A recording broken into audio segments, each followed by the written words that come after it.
విజయసాయిరెడ్డి, ఏంటి నీ కులాహంకారం? నువ్వు మారవా? నీలో మార్పు రావాలంటే ఏం చెయ్యాలి ముసలిరెడ్డి? నిన్న కాక మొన్నొచ్చిన ప్రభుత్వంపై, అధికారుల నియామకంపై నీ అడ్డగోలు ప్రేలాపనలు మానుకోవా? సమర్థులైన అధికారులను ఎవరిని ఎక్కడ ఉంచాలో చంద్రబాబుకు నువ్వు చెబుతావా?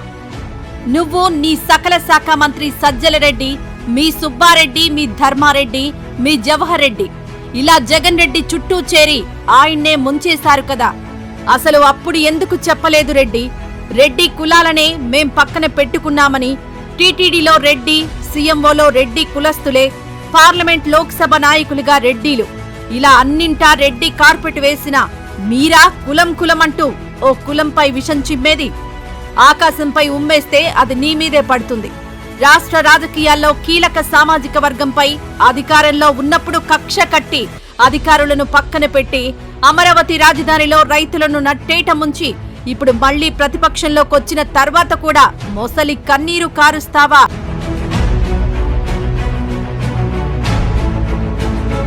కమ్మ కులానికి చెందిన వారినే టీటీడీలోని కీలక పదవుల్లో నియమిస్తున్నారని విజయసాయిరెడ్డి ఎక్స్ వేదిక ద్వారా విమర్శలు చేశారు. అడిషనల్ ఈవోగా వెంకయ్య చౌదరిని నియమించారని ఆరోపించారు. విజయసాయిరెడ్డి, ఆయన నియామకం నిబంధనలకు అనుగుణంగా జరగకుంటే ప్రశ్నించు, ఆయన ఆ పదవికి అనర్హుడైతే నిలదీయి, అంతేగాని కేవలం కమ్మవాడైనందుకే అతను అనర్హుడంటే ఎలా రెడ్డి? ఇది ఏ రాజ్యాంగంలో రాసుంది రెడ్డి? నీకు నచ్చలేదని ఆయన నియామకాన్ని ప్రశ్నిస్తే ఎలా విజయసాయిరెడ్డి? ఈ చిన్న లాజిక్ మర్చిపోయి నువ్వు జిమ్మిక్కు చేస్తానంటే నమ్మడానికి ఇంకా ఇది నీ జమానా కాదు అని తెలుసుకో. అధికార పక్షంలో ఉన్నప్పుడు ఒకలా, ప్రతిపక్షంలో ఉన్నప్పుడు ఒకలా నాలుకను మడతపెట్టి విమర్శలు చేయడం మానుకో విజయసాయిరెడ్డి. ముందు నీ మీద వచ్చిన బురదను కడుక్కొని ఎదుటివారికి నీతులు చెప్పు. చెప్పేవి శ్రీరంగ నీతులు, చేసేవి సిగ్గుమాలిన పనులు అన్నట్టు శాంతికి అశాంతి కలిగించి మీ పార్టీకే చివరికి మనశ్శాంతి లేకుండా చేసిన రసిక రాజా, కాస్త సిగ్గు తెచ్చుకో.